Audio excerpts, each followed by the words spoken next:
Hi guys, എല്ലാവർക്കും വണക്കം. ഇന്ന് എന്താ പറയുക, ഒരു കാര്യമുണ്ട്. നമ്മുടെ മലപ്പുറത്താണ്. ഞാനും മലപ്പുറത്തുകാരനാണ്. എന്താ ചെയ്യുക, സർവ്വതിലും മായമില്ലാത്ത ഒരു വസ്തു ഇന്ന് നമ്മൾ ഈ ഇന്ത്യയിൽ ഇല്ലെന്നാണ് തോന്നുന്നത്. എല്ലാ രാജ്യങ്ങളിലും നിരോധിച്ച രാസവസ്തുക്കളാണ് ഇന്ന് നമ്മുടെ നാട്ടിൽ, നമ്മുടെ രാജ്യത്ത് വിലസുന്നത്. അതും അധികാരികളുടെ മൂക്കിൻ തുമ്പിലൂടെയാണ് ഇത് വിലസുന്നത്. ഇതെന്താ, ഇവർ കാണുന്നൊന്നുമില്ലേ? അതോ കണ്ടിട്ടും കാണാത്ത പോലെ അഭിനയിക്കുകയാണോ? അതോ അവർക്ക് വേണ്ട ഒത്താശ ചെയ്തു കൊടുക്കും? നിങ്ങളൊന്ന് ചിന്തിച്ച് നോക്ക്, എന്താണ് ഈ നാടിൻ്റെ പോക്ക്? ഇപ്പോൾ നമ്മൾ ഒരിക്കലും വിചാരിക്കാത്തൊരു കാര്യമാണ്. ഇന്നിപ്പോൾ നമ്മൾ എവിടെ ഒന്ന് പുറത്തിറങ്ങിക്കഴിഞ്ഞാൽ നമ്മൾ ചായ കുടിക്കാത്തവരായി ആരും ഉണ്ടാവില്ല. ഒരു 4-5 ആൾ കൂടി കഴിഞ്ഞാൽ, അല്ലെങ്കിൽ നമ്മൾ ഒറ്റയ്ക്കാണെങ്കിൽ ഒരു 4 മണി 3 മണിയൊക്കെ ആകുമ്പോൾ നമുക്ക് ഉള്ളിലൊരു തോന്നല, ഒരു ചായ കഴിച്ചാലോ ആണ്, ഒരു കട്ടന് അല്ലെങ്കിൽ ഒരു ലെമൺ ടീ, ഇങ്ങനെ പല തോന്നലുകളാണ് നമുക്ക്. ചായ ഒഴിവാക്കിയിട്ടുള്ളൊരു ജീവിതം ഇല്ല. എന്നാലോ ചായ കുടിക്കാത്തവരുമുണ്ട്. അവരെ അപേക്ഷിച്ച് നോക്കുമ്പോൾ അവർക്കത് ഭാഗ്യമാണ്. കാരണം അതിലും കൂടെ മായം അവർക്ക് കിട്ടാതെ പോകുന്നുണ്ടല്ലോ. ഇപ്പോൾ സിസർ വലിക്കുന്നവർക്ക് അത് ഒരു ലഹരിയാണ്. മറ്റ് ഡ്രിങ്ക്സ് കഴിക്കുന്നത് അതൊരു ലഹരിയാണ്. അതുപോലെ ചായ ഒരു ലഹരിയാണ്. ഒട്ടുമിക്ക ആൾക്കും 100-ൽ 99% ചായ കുടിക്കുന്നവരാണ്. ഒന്ന് ആലോചിക്കേ, എന്തിനാ മായം എന്നറിയോ? ചായപ്പൊടിയിലാണ് ഈ മായം. ചായപ്പൊടിയിൽ കടുപ്പം കൂടാനുള്ള രാസവസ്തുക്കളാണ് ചേർത്തിരിക്കുന്നത്. ഇതൊക്കെ കുടിച്ച് കഴിഞ്ഞാൽ എന്താ മനുഷ്യൻ്റെ ഒരു അവസ്ഥ? ഈ ചേർക്കുന്നവർക്ക് ഇതൊന്നും അറിയില്ലേ? ഇങ്ങനെ ചേർത്ത് കഴിഞ്ഞാൽ അത് ഭയങ്കര ഡേഞ്ചറാണ്, ആ പാവങ്ങൾ അങ്ങോട്ടാകും, അല്ലെങ്കിൽ ഇന്ത്യ നശിക്കും എന്നൊരു ചിന്ത ഈ ചേർക്കുന്നവർക്കോ കൊടുക്കുന്നവർക്കോ ഇല്ലേ? അവർക്ക് തന്നെ കലക്കി കൊടുത്താൽ മതി. കടുപ്പം പറയുമ്പം ഒരു സ്ട്രോങ് ചായ എന്ന് പറയുമ്പോൾ കടുപ്പം കൂട്ടിയിട്ട് ഈ രാസവസ്തു അടങ്ങിയ ചായപ്പൊടി ഇട്ട് കലക്കി കൊടുക്കുക. ഇതാണോ നിങ്ങൾ ചെയ്യേണ്ട കാര്യം? എന്ത് കഷ്ടമാണ്! നിങ്ങൾ എന്തിനാ ചായ കച്ചവടം ഇരിക്കുന്നത്? ഞാൻ ഇങ്ങനെ മായം ചേർക്കുന്നവരോടാണ് ചോദിക്കുന്നത് കേട്ടോ, അല്ലാതെ എല്ലാവരോടും കൂടി അല്ല. മായം ചേർക്കുന്ന ടീമുകളുണ്ടല്ലോ, ചായപ്പൊടിയിൽ അറിഞ്ഞുകൊണ്ട് മായം ചേർക്കുന്ന കെമിക്കൽ രാസവസ്തുക്കൾ ചേർക്കുന്നത്. ആ രാസവസ്തുക്കൾ, ചായയിൽ ചേർക്കുന്ന രാസവസ്തുക്കൾ, അതായത് ചായപ്പൊടി ചേർക്കുന്ന രാസവസ്തുക്കൾ ക്യാൻസറിന് കാരണമാകുന്ന ഒരു ഘടകങ്ങളാണ് അതൊക്കെ. ക്യാൻസർ എന്ന് പറയുന്ന അസുഖം ഇന്ന് ലോകമെമ്പാടും ഉറ്റുനോക്കുകയാണ്. അതിന് എതിരെ പ്രവർത്തിക്കാൻ പറ്റിയ മരുന്നുകൾ ഇന്ന് വരെ കണ്ടെത്തിയില്ല. പഠനങ്ങൾ നടക്കുന്നുണ്ട്, പക്ഷേ സക്സസ്സായി വിജയിച്ചിട്ടില്ല. ആ ഒരു സംഭവം ഉള്ളത് കൊണ്ട് ഈ ചായപ്പൊടിയിൽ രാസവസ്തുക്കൾ ചേർക്കുമ്പം അത് ക്യാൻസർ വരാനുള്ള സാധ്യത കൂടുതൽ എന്നാണ് പറയുന്നത്. അപ്പോൾ ഇത് എവിടെ ചായപ്പൊടിയിൽ കടുപ്പം കൂടാൻ പറയുന്നു, അവിടെ ഈ രാസവസ്തു ചേർക്കുന്നതാണ് പറയുന്നത്. ഇത് വേറൊരു മലപ്പുറം ജില്ലയിലാണ്. ഇതിൻ്റെ ഉറവിടം കണ്ടെത്തി അവർ താനൂർ, തിരൂരുള്ള ഭക്ഷ്യ സുരക്ഷാ ഉദ്യോഗസ്ഥർ സംയുക്തമായി നടത്തിയ റെയ്ഡിലാണ് ഈ ചായപ്പൊടിയിലെ രാസവസ്തുക്കൾ ചേർക്കുന്ന ഉറവിടം കണ്ടെത്തിയത്. അതിൽ 2 പേരെ അറസ്റ്റും ചെയ്തിട്ടുണ്ട്. അപ്പോൾ ഇത് എന്താണ് എന്ത് പോക്കാണിത്?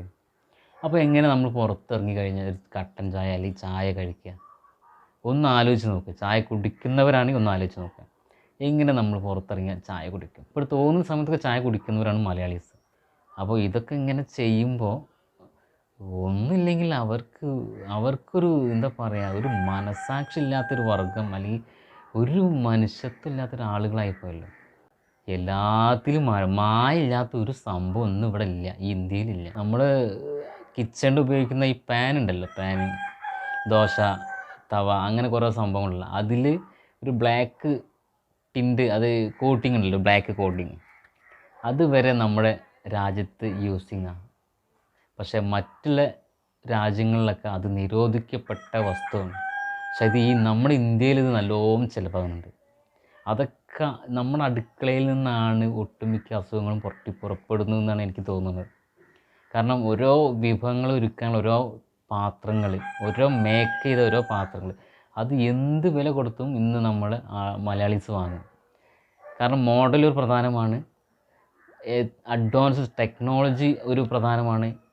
ഇതൊക്കെ കിട്ടുമ്പം ആരായാലും വാങ്ങിപ്പോകും. നമ്മുടെ ജോലി ഭാരം കുറയ്ക്കുന്ന കുറച്ച് സംഭവങ്ങളല്ലേ ഇതൊക്കെ. അപ്പം ആ പാനിൽ ഉപയോഗിക്കുന്ന കോട്ടിങ് വരെ നമ്മുടെ രാജ്യത്തുണ്ട്. മറ്റുള്ള രാജ്യങ്ങളിൽ ആ സംഭവം നിരോധിച്ചിരിക്കുകയാണ്. ഇതൊക്കെ എന്ത് നിരോധിച്ചാലും ഇവിടെ ബ്ലാക്കിലൂടെ ഇറങ്ങും. പുറകു വശത്തു കൂടെ എല്ലാം നടക്കും എന്നാണ് എനിക്ക് മനസ്സിലാകുന്നത്.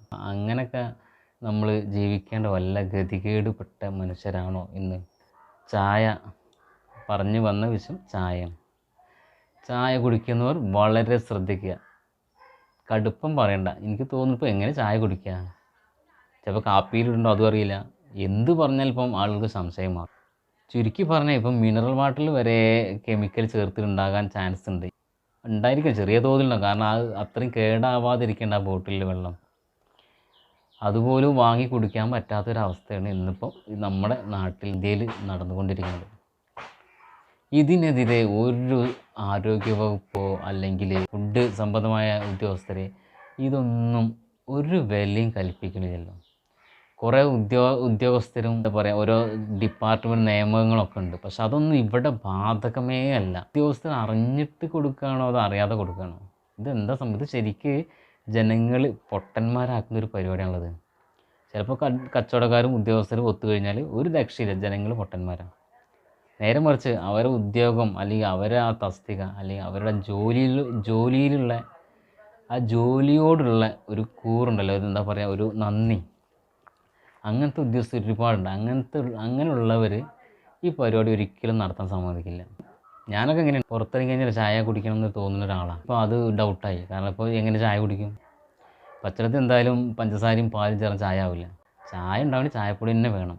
ഒന്നാമത്തെ കിടക്കണം. പാൽ ഒഴിച്ചില്ലെങ്കിലും ചായ എന്ന് പറയുമ്പോൾ കട്ടൻ ചായയെങ്കിലും എത്തും. ഇതിപ്പോൾ ആ ഒരു ലെവൽ തെറ്റി. കട്ടൻ ചായ വേണ്ടാത്തൊരവസ്ഥയിലാണ് ഇന്നിപ്പോൾ പോകുന്നത്. ചായ വളരെ ശ്രദ്ധിച്ച് കുടിക്കുക. കടുപ്പൊന്നും പറയണ്ട. ഇപ്പം എങ്ങനെ എന്ത് പറയില്ലേ, കടുപ്പാണെങ്കിൽ അല്ലെങ്കിലും ചായ എന്ന് പറയുമ്പോൾ അവർ ചേർക്കുന്നുണ്ടോ ഇല്ലയെന്ന് അറിയില്ലല്ലേ. കടുപ്പം പറയുമ്പോൾ കുറച്ച് കൂട്ടിയിടും, കടുപ്പം വേണ്ടാന്ന് പറയുമ്പോൾ കുറച്ച് വിടും. ഇങ്ങനെയല്ല കൂട്ടൽ. അപ്പോൾ ഇതൊന്നും യൂസ് ചെയ്യണ്ടോ ഇല്ലയെന്നും അറിയില്ല. ചായപ്രേമികളെ, നിങ്ങളുടെ യുക്തിക്ക് പോലെ ചെയ്യും. അല്ലാതെ ഇപ്പോൾ എന്താ പറയുക, കുടിക്കാനും പറയാൻ പറ്റില്ല, കുടിക്കണ്ടെന്നും പറയാനും പറ്റില്ല. ആ ഒരവസ്ഥയിൽ ഇന്ന് നമ്മുടെ ചായ കച്ചവടം നീങ്ങിക്കൊണ്ടിരിക്കുന്നത്. തൊട്ട് മുക്കിന് മൂലയിലാണ് ഈ ചായ തട്ടുകടായിട്ടും പല രൂപത്തിലായിട്ടും പല തരത്തിലെ ചായകൾ, ഒരുപാട് ചായകൾ ഇറങ്ങുന്നത്. അപ്പോൾ അതുകൊണ്ട് ചായപ്രേമികൾ കുടിക്കുമ്പോൾ നിങ്ങളുടെ ഹെൽത്ത് ശ്രദ്ധിച്ച് നിങ്ങൾ കുടിക്കുക. അതാണ് എനിക്ക് നിങ്ങളോട് പറയാനുള്ളത്. പിന്നെ ഒരു സർക്കാരാണെങ്കിലും ആരാണെങ്കിലും ഇതിൽ ഈ തസ്തികയിലിരിക്കണ, അതായത് ആരോഗ്യവകുപ്പ് കീഴിലിരിക്കണ ഈ ഉദ്യോഗസ്ഥർ, അവർ ഒന്ന് കണ്ണ് തുറന്ന് പരിശോധന കർശനമാക്കി നടത്തുക. ഇതിപ്പോൾ അവർ താനൂർ തിരൂരുള്ള ആ ഭക്ഷ്യസുരക്ഷ നടത്തിയ റെയ്ഡിലല്ല കണ്ടെത്തിയത്. അവർക്ക് എന്തോ നല്ലൊരു ഇത് തോന്നിക്കാണിരിക്കും, അല്ലെങ്കിൽ അവർക്ക് ഇൻഫർമേഷൻ കിട്ടിയിരിക്കാം. എന്താണെങ്കിലും അവർ ചെയ്തത് ഒരുപാട് നല്ല കാര്യമാണ്. ജനങ്ങളിൽ എത്തിക്കാൻ കഴിഞ്ഞു, അറിയാൻ കഴിഞ്ഞു. അപ്പോൾ അതുപോലെ റെയ്ഡ് ഒരുപാട് സ്ഥലത്ത് നടക്കട്ടെ. എല്ലാ ഫുഡ് ശാലകളിലും നടക്കട്ടെ. കാപ്പിശാല എന്താണെങ്കിലും ഫുഡ് പരമായിട്ടുള്ള എന്ത് കാര്യത്തിലും ഇങ്ങനെ ഭക്ഷ്യസുരക്ഷ റെയ്ഡ് നടത്തണം. അങ്ങനെയെങ്കിലും നല്ലൊരു കാര്യം ചെയ്യും. ഇത് തിരൂരുള്ള ആ ഭക്ഷ്യസുരക്ഷ ഉദ്യോഗസ്ഥർക്ക് ഒരുപാട് ബിഗ് സല്യൂട്ട്. വളരെ വളരെ വളരെ നന്ദിയുണ്ട് നിങ്ങളോട് അങ്ങനെ ചെയ്തത്. ഇതുപോലെ എല്ലാ ജില്ലയിലും ഇങ്ങനെ റെയ്ഡ് എല്ലാ ഭക്ഷ്യസുരക്ഷ ഉദ്യോഗസ്ഥരും നടത്തിയിട്ട് എന്ത് മായാണെങ്കിലും അത് പുറത്തേക്ക് കൊണ്ടുവന്നിട്ട് ഈ കേരളത്തിൽ ഇങ്ങനൊരു സംഭവം നടക്കാൻ പറ്റില്ല എന്ന് അങ്ങനൊരു ശക്തമായുള്ള നിലപാട് ഇന്ന് കേരളത്തിൽ നിലവിൽ വരണം എന്നാണ് എൻ്റെ ഒരു അപേക്ഷ. ഞാൻ അടുത്തൊരു വീഡിയോയുമായി വീണ്ടും വരും. ഇനിയും ഇതുപോലുള്ള ഓരോ പ്രശ്നങ്ങളോ കാര്യങ്ങളോ ഉണ്ടെങ്കിൽ വീണ്ടും വരും. ഞാൻ പറഞ്ഞല്ലോ, ജനങ്ങളെ ദ്രോഹിക്കുന്ന ഏത് വിഷയങ്ങളാണെങ്കിലും ഞാനത് പ്രതികരിക്കും. അപ്പോൾ അടുത്തൊരു വീഡിയോയുമായി വീണ്ടും നിങ്ങളെ മുന്നിൽ വരുന്നത് വരെ ബ്രേക്ക്. അപ്പം ഓക്കെ.